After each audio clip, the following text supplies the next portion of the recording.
A paz de nosso Senhor Jesus Cristo, aos prezados irmãos, hoje dando continuidade à nossa escola dominical, que neste trimestre fala sobre os dons espirituais e ministeriais, vamos estudar a lição de número 5, que fala sobre os dons de elocução.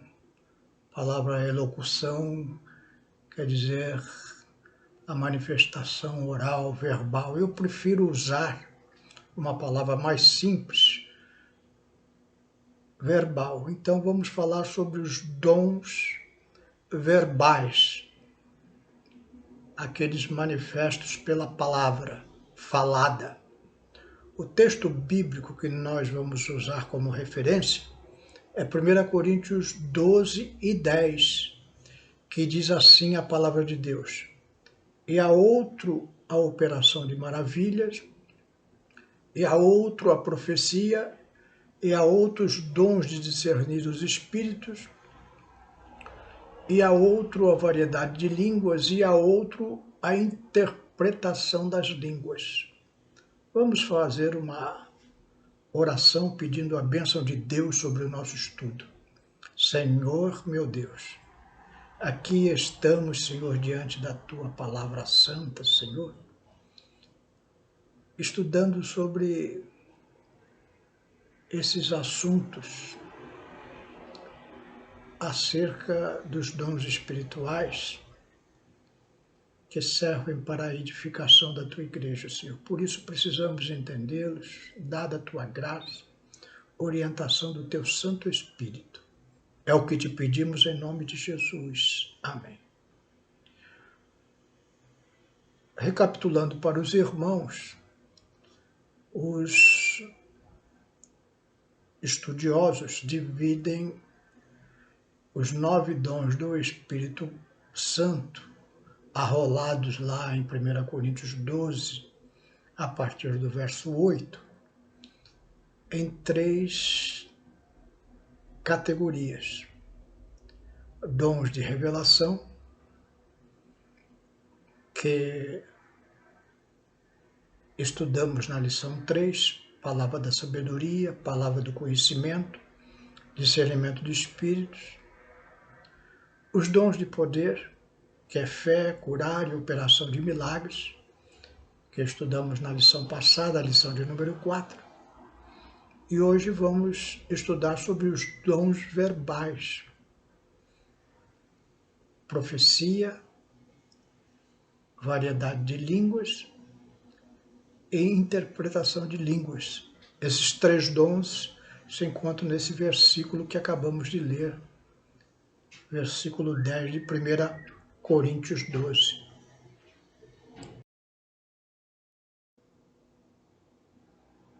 Então, passamos para estudar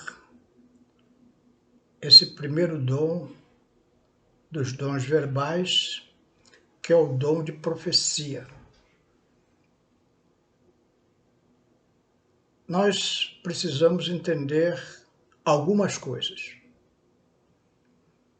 Os profetas, antes da fundação da igreja, profetizavam sobre os planos de Deus para Israel.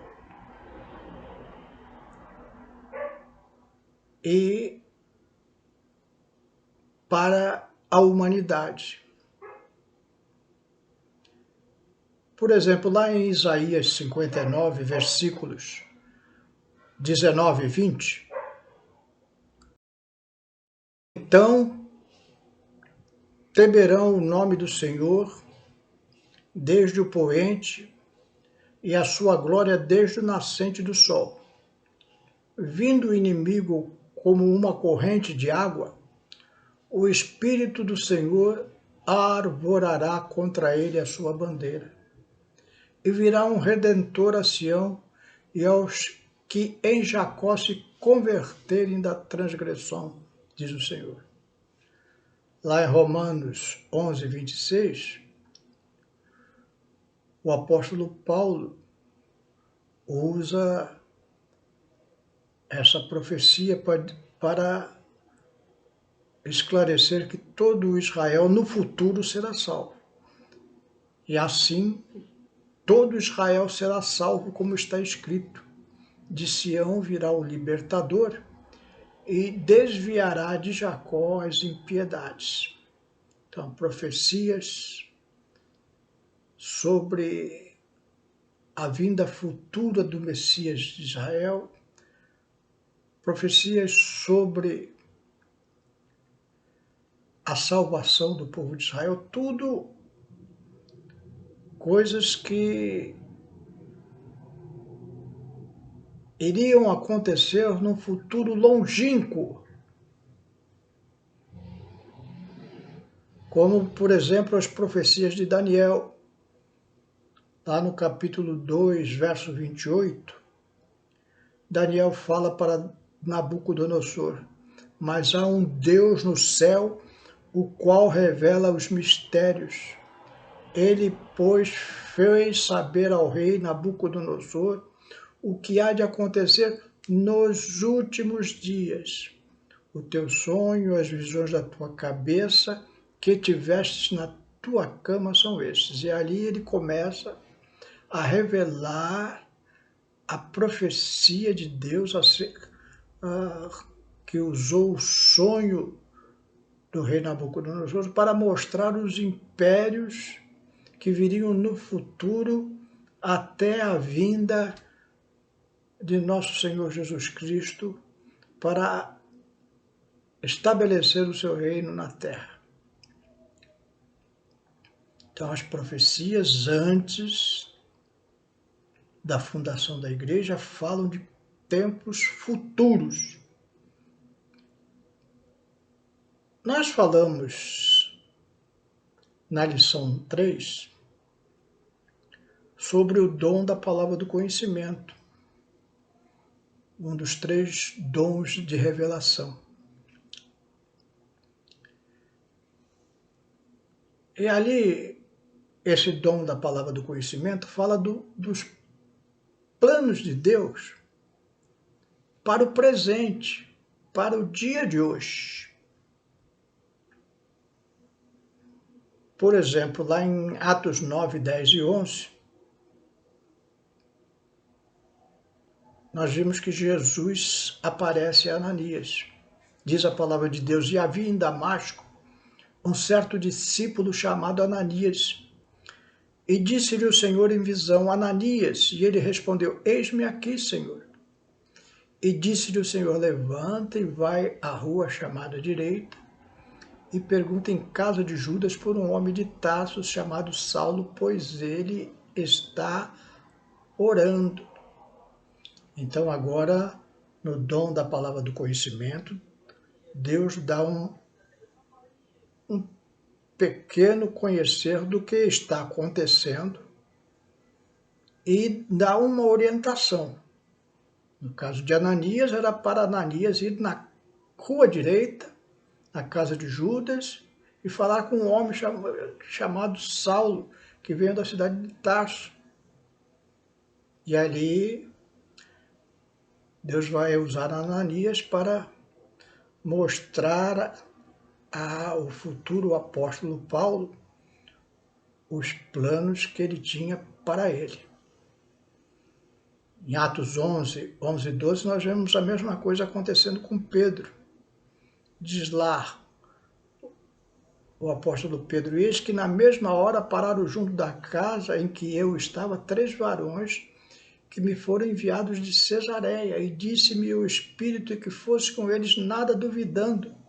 E também estes 6 irmãos foram comigo e entramos em casa daquele varão. Então, uma instrução de Deus acerca de Cornélio, um centurião romano que tinha se convertido ao Senhor, buscado ao Senhor, e precisava de uma palavra de conversão. E para isso, Pedro foi orientado. Então começam Eu estou falando isso para os irmãos começarem a entender as diferenças. Primeiro nós vemos as profecias dos profetas da Antiga Aliança. Isaías, Daniel, Jeremias, Abacuque, aqueles profetas da Antiga Aliança, eles profetizavam coisas futuras, mas coisas futuras longínquas.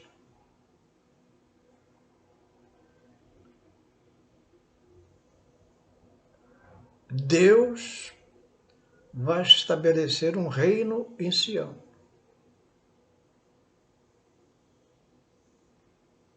O Messias virá para Israel. A humanidade vai se desenvolver até um ponto em que Jesus virá para destruir esses reinos da terra e estabelecer o seu próprio reino. Coisas futuras, grandiosas. O plano de Deus para o povo de Israel, o plano de Deus para a humanidade.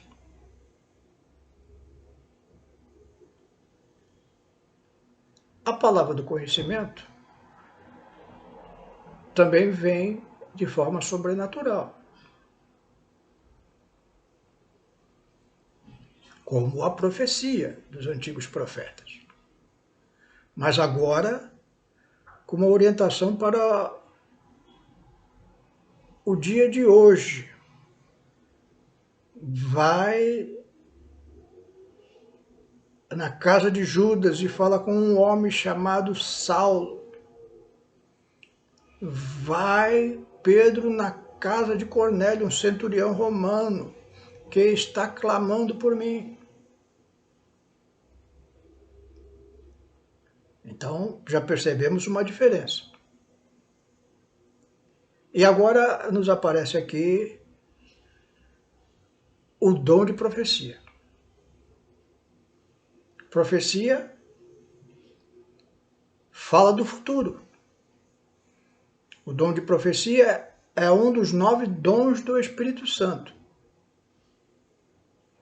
Mas ele é diferente das profecias da Antiga Aliança e é diferente do dom da palavra do conhecimento.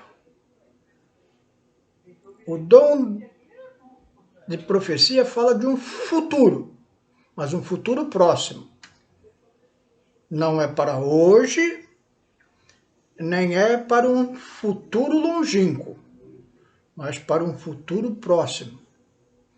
Eu vou dar um exemplo para os irmãos entenderem melhor.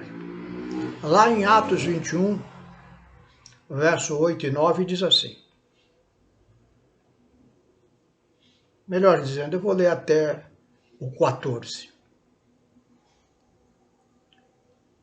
E no dia seguinte, partindo dali Paulo e nós que com ele estávamos, chegamos a Cesareia.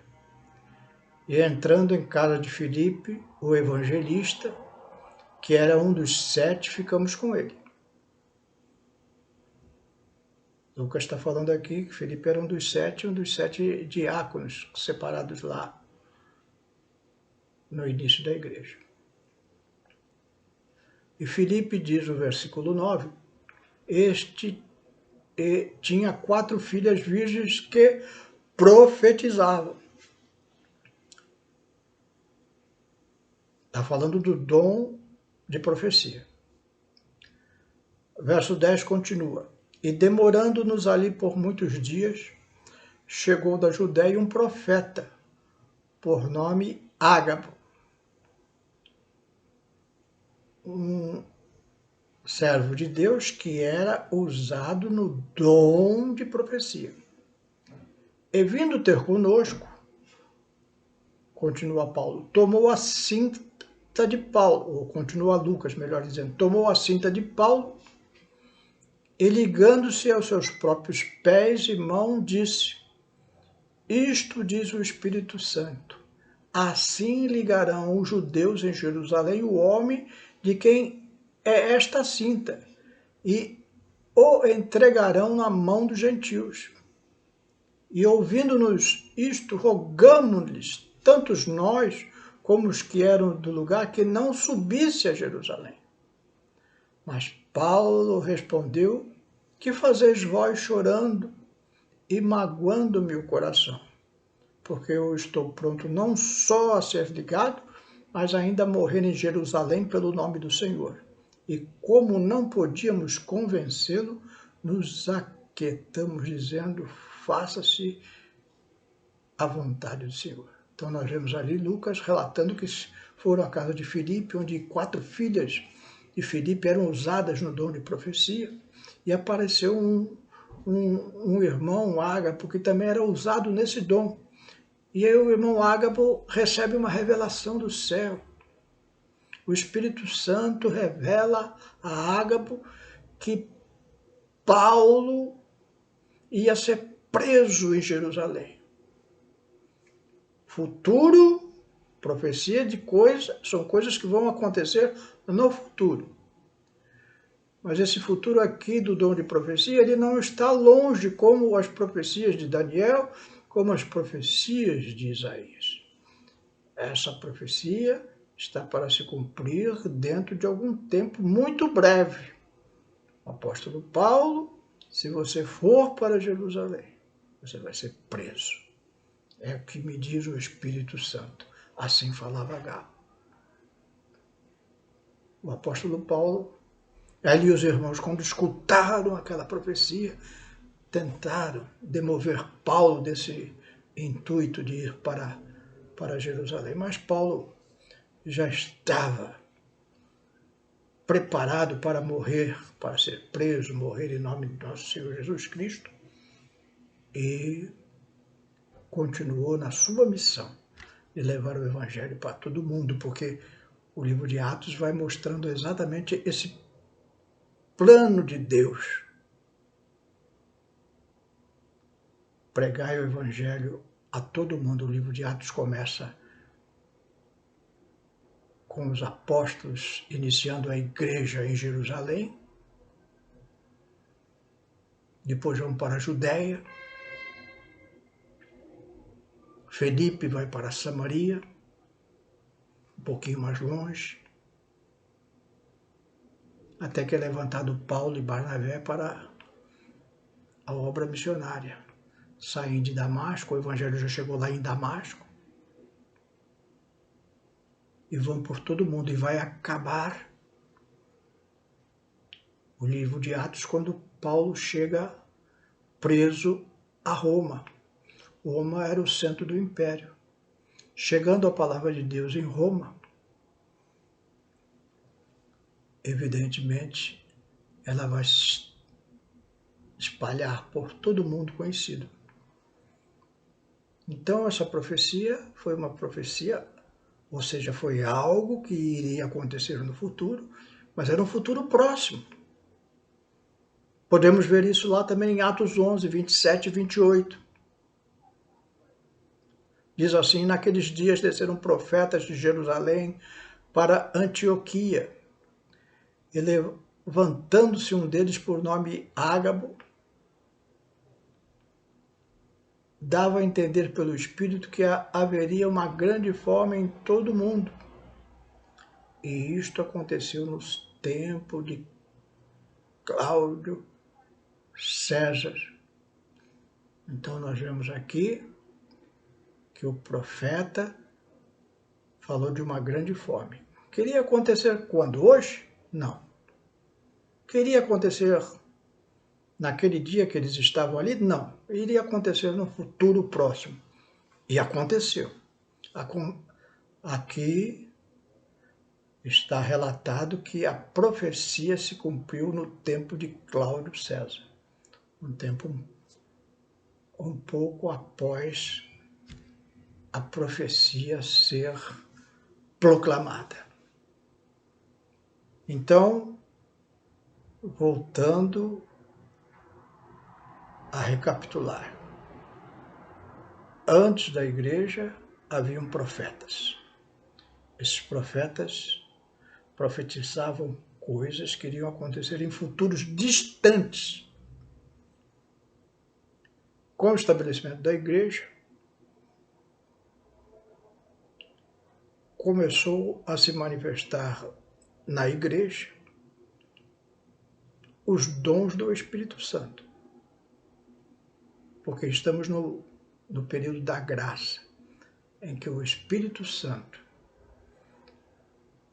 vem fazer morada no crente. E agora nos orienta. Então o Espírito Santo, entre outros dons, deu o dom da palavra do conhecimento ou ciência. Coisas reveladas aos servos de Deus de acontecimentos imediatos. Mas também deu o dom de profecia. Este dom que estamos estudando agora, coisas que iriam acontecer no futuro próximo. Vai haver fome dentro em breve. Aconteceu. Paulo, em Jerusalém você vai ser preso. Aconteceu. Paulo foi a Jerusalém e foi preso.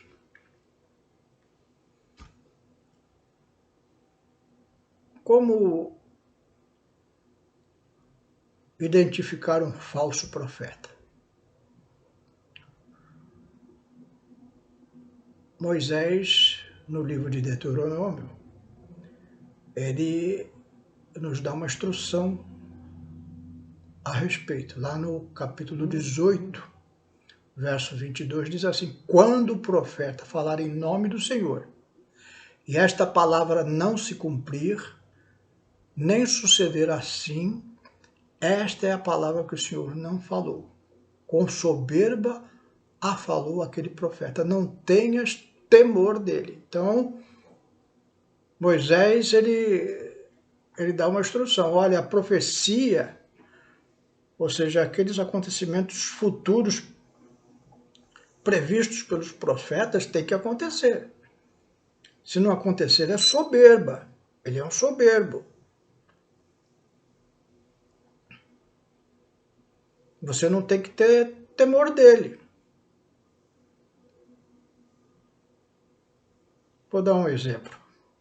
Recentemente, circulou na internet um vídeo em que um pastor profetizava que no dia 30 de março passado, no dia de 2021 agora, nenhum irmão saísse às ruas, pois haveria uma grande mortandade, as pessoas morreriam caindo mortas no supermercado, nas ruas.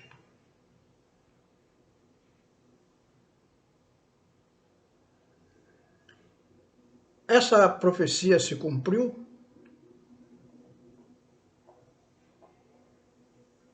Lá em Deuteronômio 18 e 22 deixa claro, Moisés nos deixa claro, olha, se a profecia não se cumprir, esse profeta não falou da parte do Senhor, é soberbo.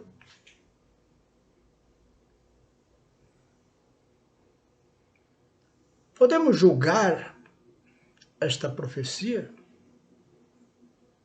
Podemos. Lá em 1 Coríntios 14, 29, o apóstolo Paulo diz assim: falem 2 ou 3 profetas e os outros julguem. Quando o apóstolo Paulo fala isso, ele fala isso com este versículo de Deuteronômio 18 e 22 no seu coração. Então, nós precisamos estar muito atentos a essas coisas. Mas ainda surge... Esse assunto é muito delicado. O irmão poderia perguntar assim: Pastor Sérgio, mas quando o profeta falar palavras genéricas,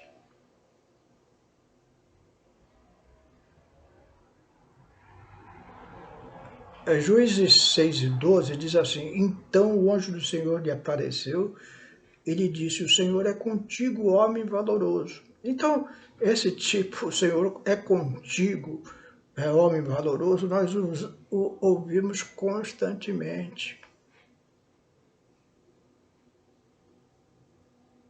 Alguns irmãos dizerem que estão aparentando serem usados por Deus. Atenção! Se ele não fala sobre o futuro, seja ele próximo ou distante, não é profecia. Precisamos tomar muito cuidado nisso.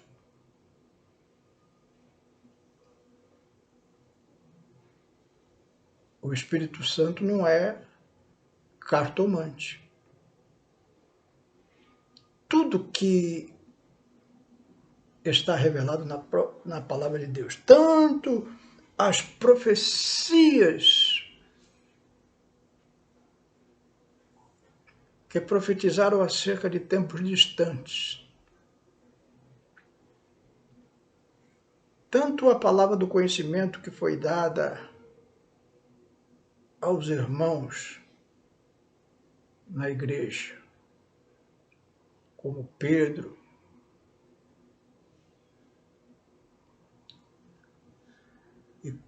e como Ananias, e tanto esse dom de profecia, em que o profeta de Deus foi usado para avisar o que iria acontecer com Paulo em Jerusalém, e como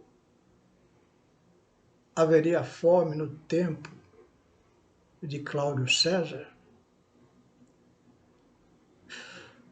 elas são para a edificação da igreja.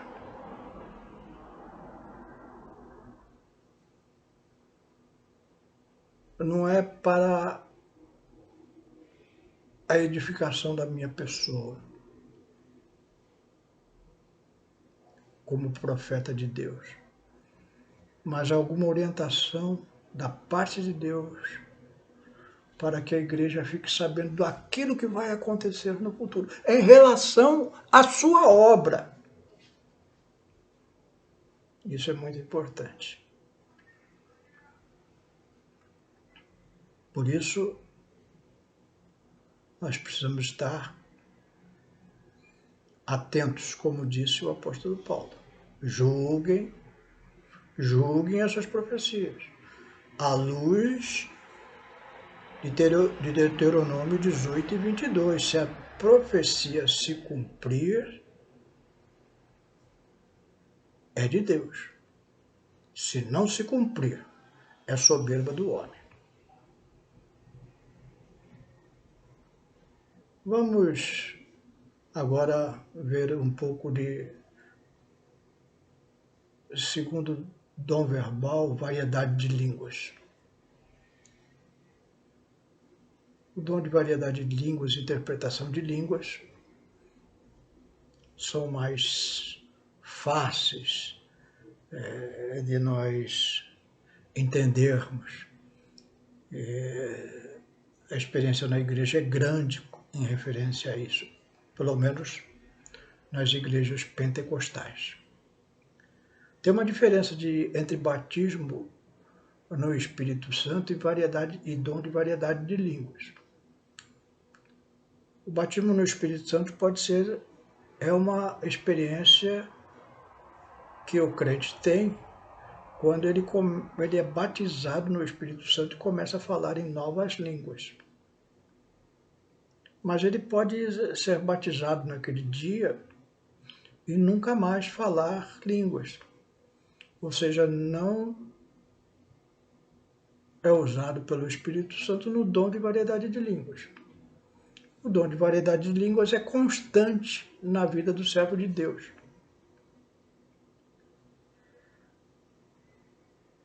E ele é usado para magnificar a Deus e produzir edificação pessoal. Lá em 1 Coríntios 14, 2, o apóstolo Paulo diz assim: o que fala em língua desconhecida não fala a homens, senão a Deus, porque ninguém entende que o Espírito fala em mistério. Então tem coisas dentro do nosso coração que nem nós mesmos conhecemos. E quando oramos em línguas, o Espírito Santo, que está dentro de nós, que conhece todas as coisas, conhece o mais profundo do nosso coração, mais do que nós nos conhecemos, ele intercede por nós, junto a Deus, para que haja uma edificação pessoal.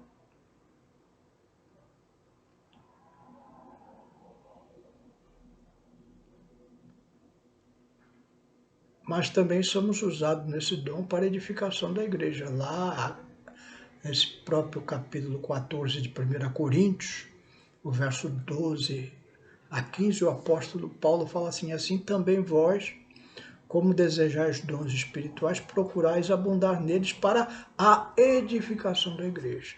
Isso é muito importante, não é edificação própria, não é soberba, não. É a edificação da igreja, para a igreja receber uma mensagem. Quando o Espírito de Deus usou o servo de Deus para dizer que Paulo iria ser preso em Jerusalém, quando de fato aconteceu, Paulo foi preso, os irmãos, embora entristecidos com a prisão de Paulo, sabiam que ele estava debaixo da orientação de Deus, e aquilo edificou a igreja.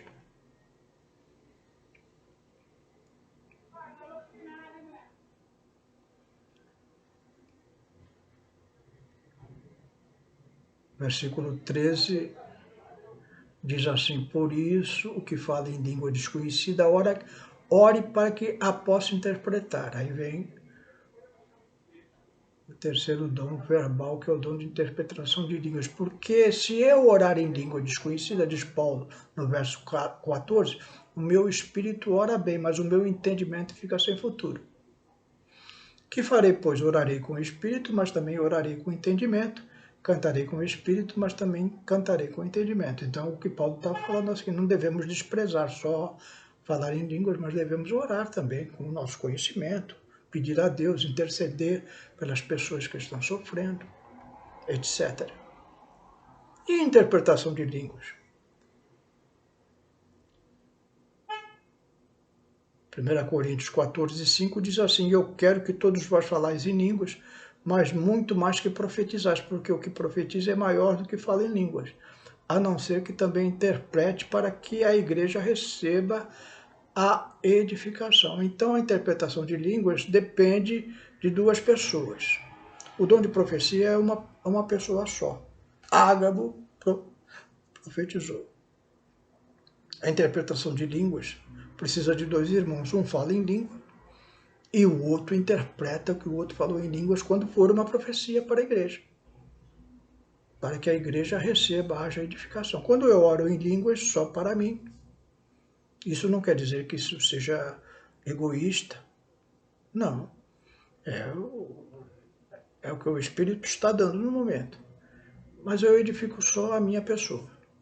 Quando eu oro em línguas e alguém na igreja interpreta, a igreja toda recebe a orientação de Deus para a igreja.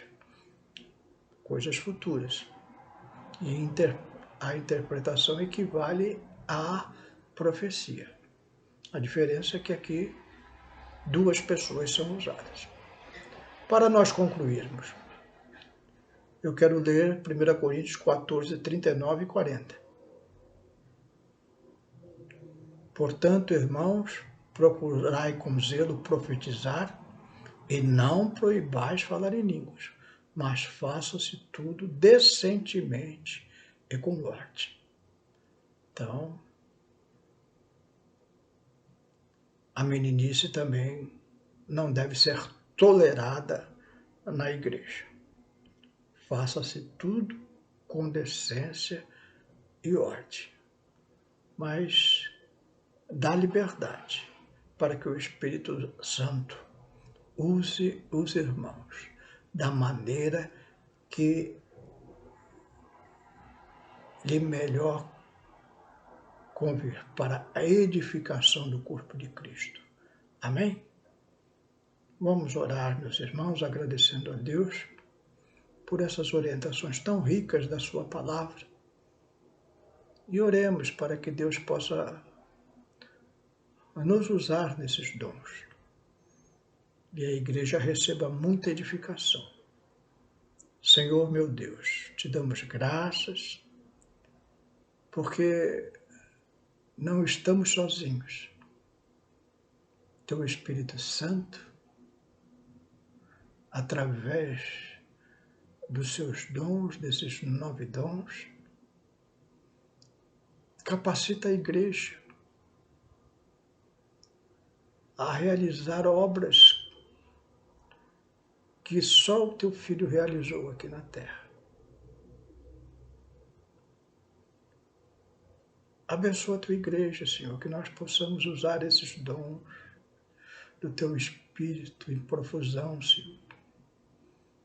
Nos orienta, Senhor, para que não nos ensoberbeçamos com isso, nem nos atrevamos a atitudes infantis que perturbam a ordem de culto e da tua igreja, mas que tudo seja feito para a tua edificação. Usa a tua igreja, Senhor, teus servos que estão nos ouvindo, Senhor, usa o Senhor nesses teus dons para que se manifeste a tua glória. É o que eu te peço em nome de Jesus. Amém.